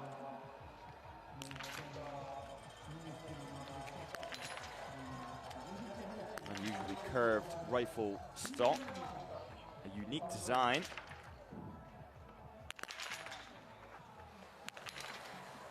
To Buchanan of Finland. He's limited to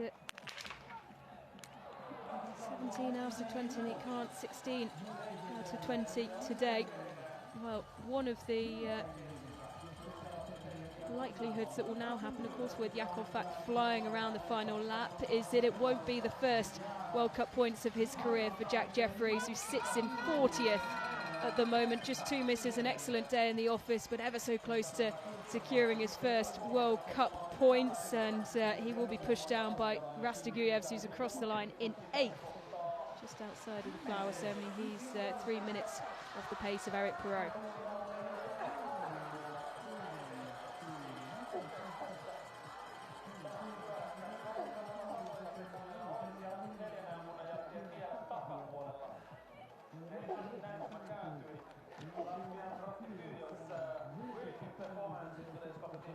It always blows my mind that the athletes are able to do anything other than collapse to the floor at the end of a finish.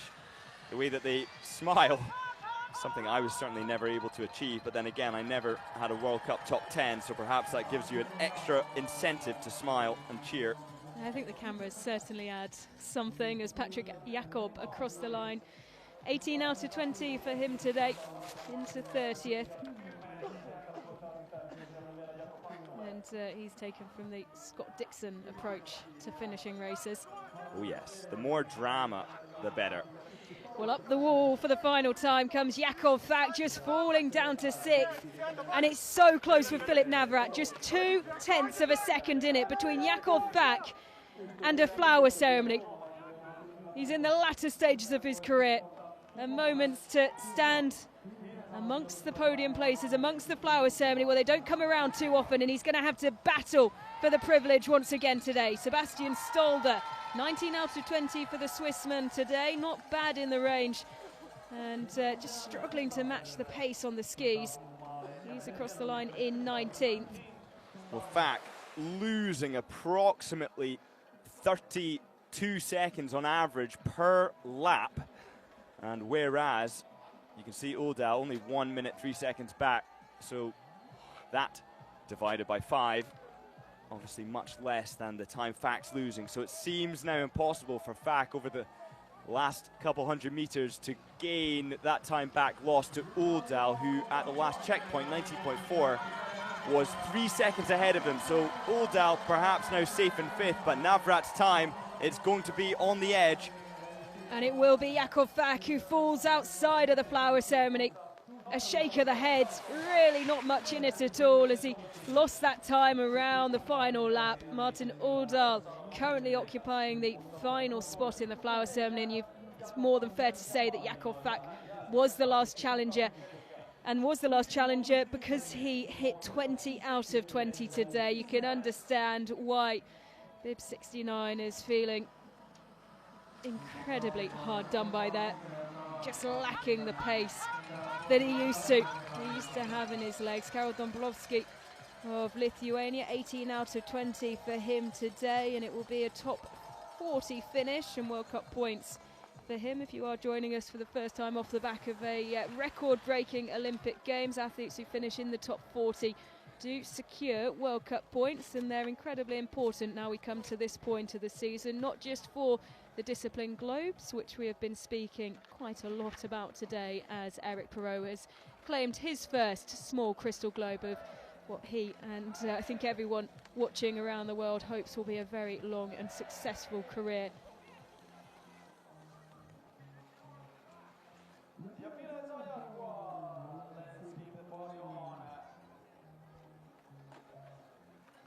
Still some of our later bibs coming through the range at shooting 4. 98 on the start list today, and we have 70 across the line. Always great to see a little bit of late drama, and of course, Scott, we had plenty of late drama in terms of watching out for the individual globe and where that might have gone yesterday. Just 2 points in it. This settled today with Eric Perrault's win. We didn't have the drama that maybe we would have expected. I have got spreadsheets, calculations, tables here to do promptu maths if I needed to, and it was completely unnecessary, but perhaps I might have done better to just expect Eric Perrault to be as brilliant as he was. 18 out of 20 for George Buta of Romania today, and it was, as we said plenty of times, an exceptional performance from Eric Perrault, starting bib number 60 and, well, keeping himself so composed. And it's, of course, what you would have expected, as you say, second in the Olympic Games in this discipline, but he is the reigning world champion. And now has his first career crystal globe. He's hoping he can add the big one next to it. And he is very well positioned. Scott, when you look across the board, obviously has now secured first in the individual title. His best last season was second in the mass start. He's currently holding first in the red bib, also in the mass start this year and in the pursuit, third in the sprint. A clean sweep, you have to say, with the races we've got left is more than possible. Yeah, it is, and I think he shows this level of composure on the range, very similar to Lou Jean Monod, and although Lou Jean Monod did finish in 35th yesterday, it is so irregular. I think we can expect to see that Eric Perrault continuing that unbelievable shooting discipline for the rest of the season. Sjökvist with great shooting there, 19 out of 20. Just squeezing inside the top 30. The American flag being flown, a flag that we certainly see a lot more of, not always by Americans that we see on the course, but of course Campbell Wright commanding quite a large fan base these days. Here's Lukas Haslinger of Austria.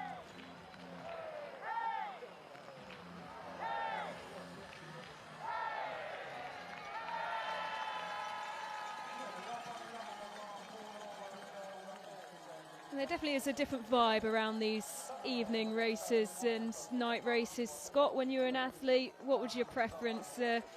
Early lunchtime kickoff or waiting till later on in the day? It's challenging when it gets dark towards the end of the day and some people start to wind down towards the end of the day, whereas there's others who just want to get the race over and done with. You don't have to try and find something productive to do with your time. You simply get up, you prepare for your race, you're done, and you have some of the day ahead of you to go for a jog, gather your thoughts, have a nice meal and sleep. Whereas these athletes now have spent a morning nervous, trying to prepare, trying to occupy their time productively. And that can be stressful. But in terms of the actual atmosphere, there's something about the energy of the dark night sky that makes you feel quicker. And anything that made me feel quicker made me feel good. Well, speaking of quick today, Jack Jeffries of Great Britain now down to 48, but his previous best on the World Cup was a 53rd in Oncy-le-Grand-Bornard. And just putting my mind back to that day, I believe he started bib number 1. Any preference? He started early bibs again today, bib number 6, Jeffries, and it seems like going out early seems to be somewhere where he's getting his best results. Well, if the Olympic coverage and his own documentation of his progress there is anything to go by, he likes the cameras, and when he starts early, he gets on camera, and that's the best time to perform when the world is watching, and that's exactly what he did today. As soon as the cameras weren't on him, we had misses. I'm sure he'll be picking you up on that later on. Here is Arttu Heikkinen, making his way around the final bend and into the grandstand in the stadium. 4 misses today, but he's welcomed home like a champion. Each of the Finnish athletes over the course of the last 2 days given special treatment. And that will no doubt continue because they'll have their hopes fairly high. You imagine, Scott, in some surprises, particularly in the women's 4x6K with the results that they've had this season. That comes on Sunday, along with the men's 15-kilometre mass start, and then we have the reverse of that tomorrow on Saturday with the women's 12.5-kilometre and the men's relay. Yeah, it's going to be a really exciting weekend of racing. You can also, of course, for those ardent biathlon fans, you can join on the Junior World Championship races, the Youth Junior, I should say, and in between every single one of those races, I will be commentating on the Junior Youth World Championships as well. So a full weekend of biathlon to enjoy.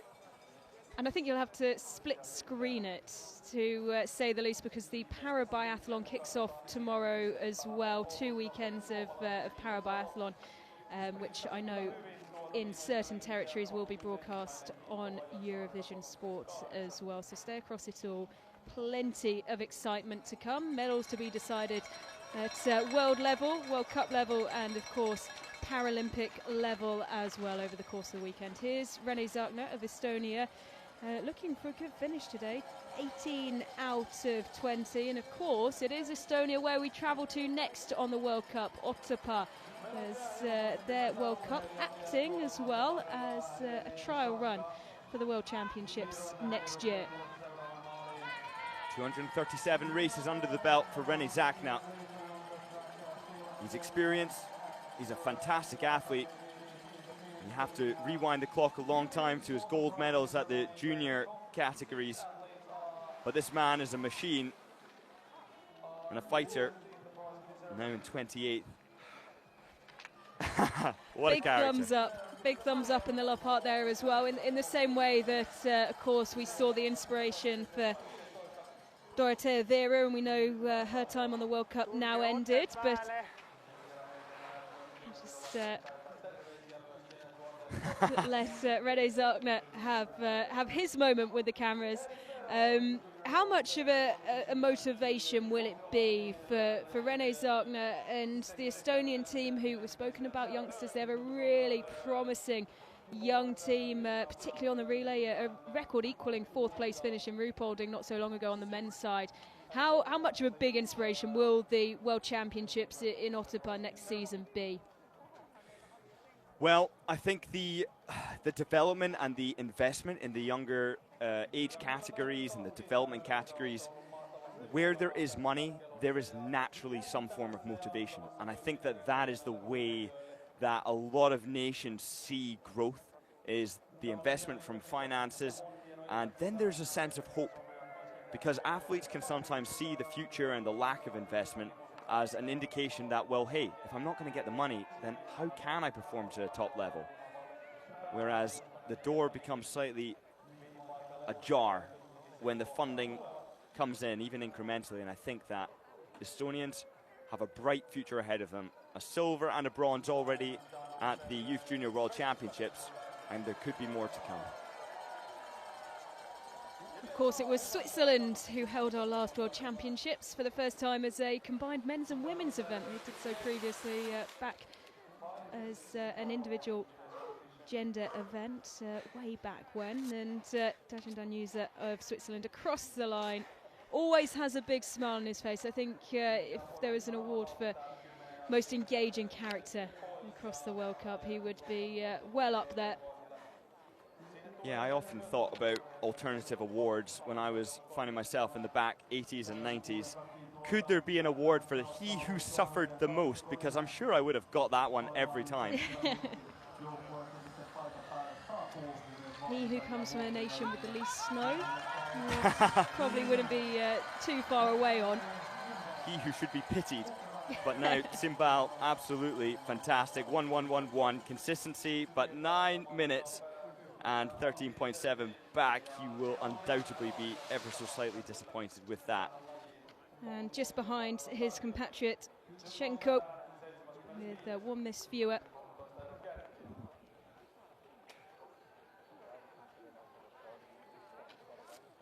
Petrushny, the highest finisher of the Ukrainians today, with just one miss.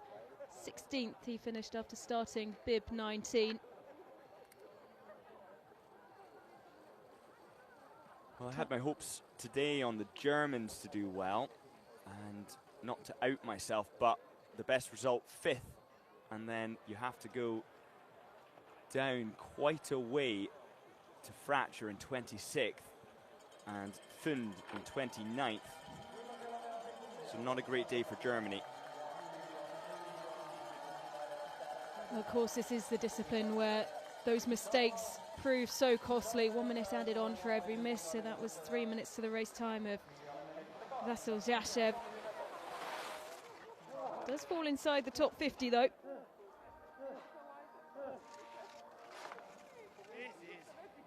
Easy, easy, he says. The camera's on him, and it is such a physically demanding course, isn't it, Scott? The wall, having to go up it 5 times around this 20-kilometre individual. This you'd find it hard to find a course that has this level of physical demand for an individual race. You know, I would have agreed with you if it wasn't for the fact that we have first-hand testimony there from Zashev saying it's easy. So objectively wrong. Simple as beans. And I don't know anyone who decided to retire on the wall here. You've taken that personally, and I'm sure Zashev directed that at you, considering the fact you retired after the World Cup here. Decided you couldn't take it anymore, didn't have that Finnish strength inside you. Yeah. Well, Finnish strength, I think that's what I see it as. I finished with strength. It was the final big hill. It was a brutal climb. And I was at the base of it when the coach said, just 10 seconds to 93rd. And I thought, wow, really? 93rd? I'm going to fight agonizingly over this next 500 meters for 93rd? Yeah, and that's the day that I decided it was no longer worth it. But now, 74th, and absolutely well worth fighting for position from Yatamoto of Japan. A great performance, 5 on the day, and skiing well. Fittingly bib number 93rd. Yamamoto across the line with a big smile on his face as we see these latter bibs come through. It's just the second World Cup start of the season, an 8th World Cup start overall from Yamamoto. Ujima, his compatriot, also out on the course today as well. It won't be long until we see him across the finish line. Would have hoped for better in the range. I think the 2 Japanese athletes, 8 missed for Ojima. We have Petitjaks as well of Belgium, who made his World Cup debut in 2024, but this just his first World Cup start today since Östersund. I have some acknowledgements of the results that surprised me the most today. Campbell Wright down in 66th with 6 misses. Emilian Claude down in 72nd, another one I dubbed with a possibility of a top 10.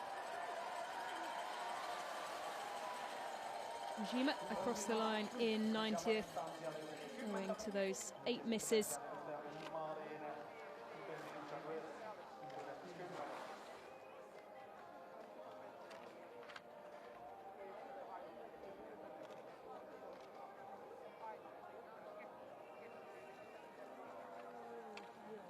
Kontiolahti in 42nd with his 5 penalties. He'd have been 48 seconds back had he hit the targets, but of course, always easy to say that had he hit the targets, and of course you could just remove everybody's shooting times and range times and you'd have the results based entirely on the skiing, but then you would have cross country, so the value of subtracting the hits and misses is almost just a negative practice for these athletes that hopefully they avoid doing. Watching Mikhail Usov come towards the line, 19 out of 20, and look at just how well he recovered from that early miss. A perfect 15 after stumbling in his first visit to the range, and he is across the line in 84th, bib number 88. Excellent shooting. And tricky wind conditions today. I'm really surprised that we saw so many get the perfect 20 out of 20, so many being 6. 11 kilometers, we saw 13 kilometers at one point on the graphic. That is blustery. And we did see a lot of very intelligent clicking. Athletes who were able to make adjustments and then undo those adjustments in the very same shoot. Not easy to do that. Yeah, and something we don't see ever so often. The adjustment to the sight after a shooting stage, particularly so early on, as Mukin of Kazakhstan across the line, 4 misses on the day for him, 73rd he finishes. 2 misses on the day for Marcus Webb. The other Briton in the race today, he's across the line in 95th. A good day in the range. Just 2 misses from the 4 stages. 12 World Cup starts. Very accurate and showing that with a good 18 out of 20 for Marcus Webb. And so with 1 DNS being Otto Invinius today, we have our 97 across the line, and there are the unofficial results, with the top 4 all finishing with perfect shooting in challenging conditions. A disappointing day in the office despite that for Lucas Hoffer, just finishing off the podium. It will be real mixed feelings as he walks out for the flower ceremony, maybe some questions of what if, but he did all he could do, and it was up to the men ahead of him not to mess up. He really laid down an excellent foundation, and it was beaten by Vetle Sjostad Christiansen, who took bronze. Sturla Holmlegreid, who is on the podium for the first time this World Cup season, finishing 2nd, carrying on his superb work from the Olympic Games. And Eric Perrault claiming his first individual discipline. It's 53rd Jack Jeffries has finished today. That's equaling his best, which was set in Annecy-le-Grand-Bornand just a couple of months ago now. So a look at the other results further down the order as they flash across your screen. The flower ceremony also occupied by Philip Navrat and Martin Aldal as well. Jakob Fack just outside the time he needed on the skis with perfect shooting today. And although it's a bad habit to take the minutes off your time, if Jack Jeffries had shot clear, he'd have slotted in 1 second ahead of Quentin Fillon-Maillet. So hopefully he doesn't make that analysis. He'll be kicking himself. Great performance from the Brit. Here are the standings in the total score. Of course, no Tommaso Giacomel, and all of us here at the IBU and Eurovision Sport send our love and indeed support and best wishes to Tommaso Giacomel as he continues his recovery from minor heart surgery. So the lead, and a strong one, in the hands of Eric Perrault, adding to it today with another gold medal on the World Cup this season.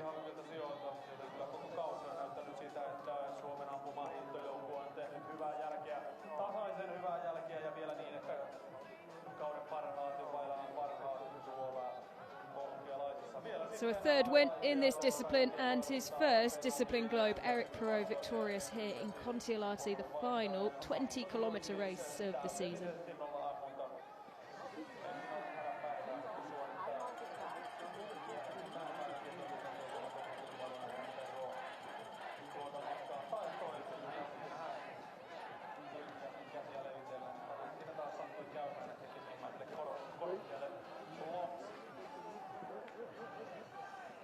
Do we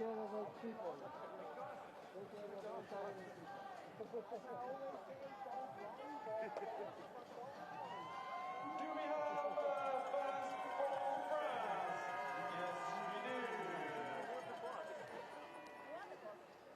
On that side. You can see the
Eric, congratulations, simply unbeatable today. You won the competition, you secured your first ever small globe.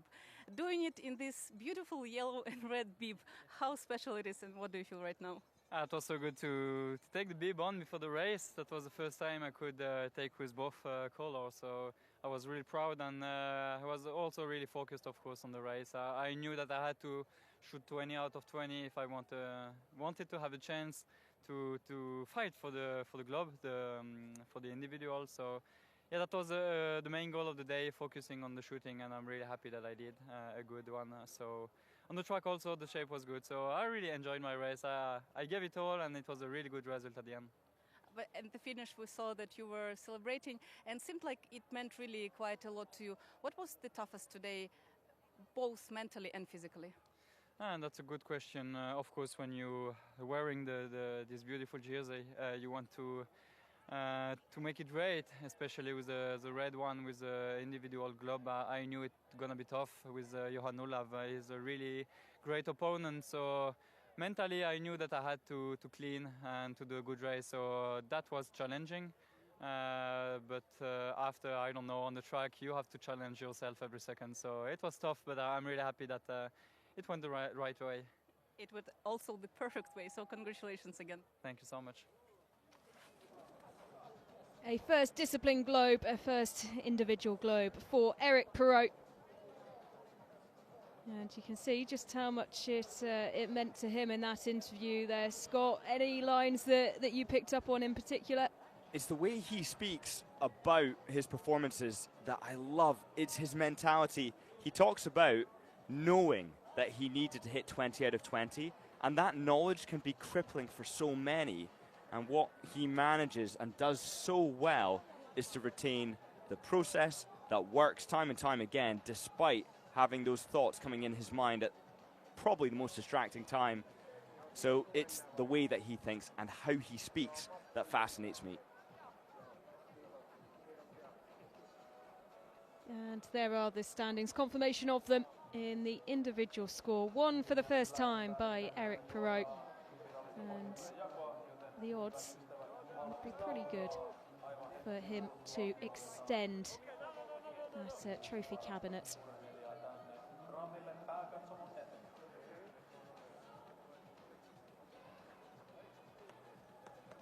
Leading the way in all the other disciplines as well, apart from the sprint, where he currently sits in second, or third I should say.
Well, a big smile on the face of Eric Perron. You can understand why. The first time in his career he's lifted the individual discipline globe, although the lifting will have to wait until Oslo. Just how many will he be able to carry when we get to that point? And what, despite being out of the picture, can Sturla Holmgren have to say on the matter? An impressive return to the World Cup. Well, the French support grows and grows, Scott, year on year, and they are some of the loudest wherever we go on the World Cup circuit. How much of a boost in this run-in to Oslo will the support that he would have been able to hear around the course been for Eric Perron today? Well, even if they are in lower proportion at these events, they make up for it in enthusiasm and sound. So the French, I think, quickly becoming the Germans of 2012 when they were the loudest and the most omnipresent around the track wherever you went.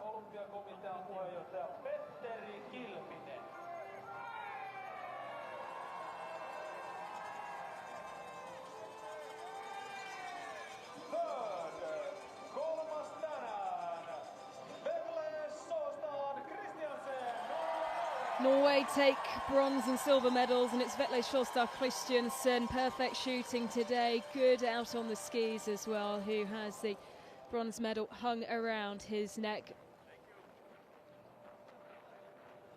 Well, he's had to stay mentally resilient at times, and his strength, both physically and mentally, paying off this season. Sturla Holmgren riding the wave post-Olympic Games, back on the podium.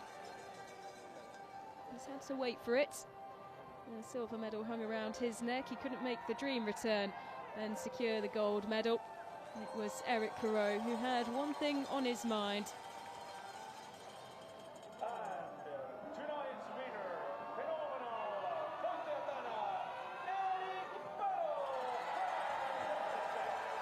What a moment for Eric Perron.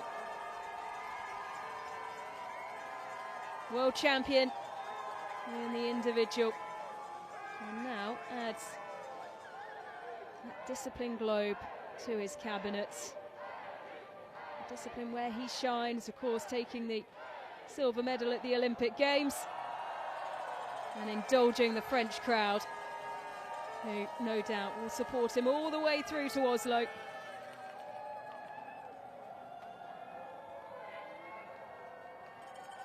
He will hope to be the man, the last man standing in the yellow bib.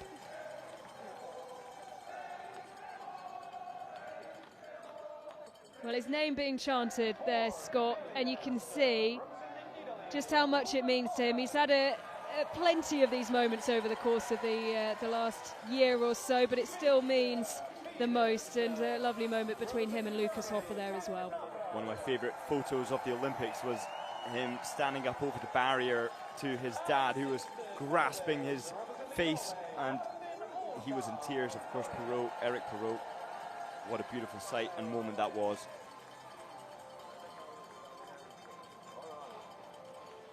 Still only 24 years old, Eric Perron, as Martin Oldal shakes his hand. You can see the rest of the flower ceremony there in Philip Navrat.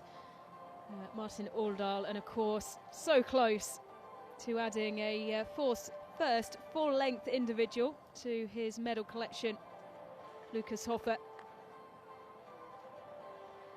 20 out of 20. Have it on the skis.